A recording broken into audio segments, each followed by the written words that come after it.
Здравствуйте, компания Прогрессавто. Краткий обзор мини-трактора Yanmar FX26D.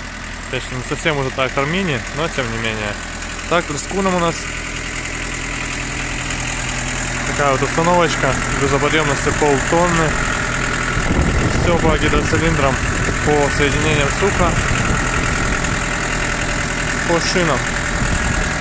Износ небольшой, то есть остаток очень-очень-очень жирный.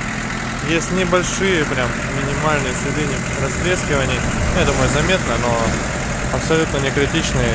Никакой проблемы не доставят еще в течение нескольких лет.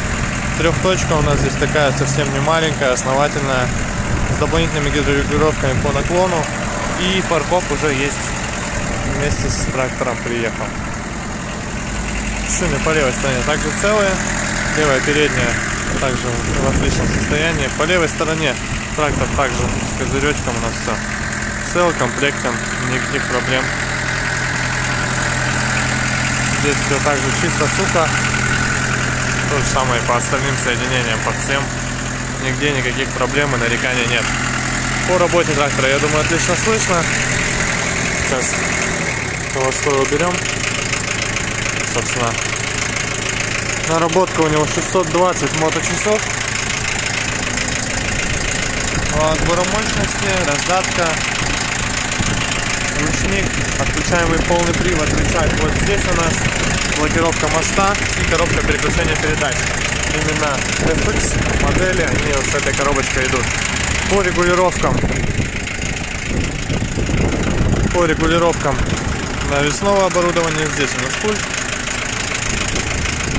Он, естественно, все это шевелится спокойненько на холостых, без проблем абсолютно.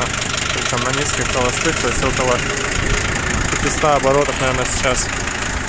Поэтому все с навесным отлично. Такой вот тракторочек в наличии, поэтому приезжайте, смотрите, будем рады. Прогрессавто.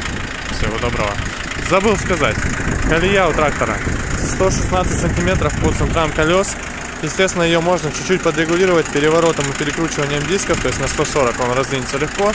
А клиренс 30 сантиметров, то есть, в принципе, двухрядник под картошку отлично получится. Приезжайте, всего доброго, Прогрессавто.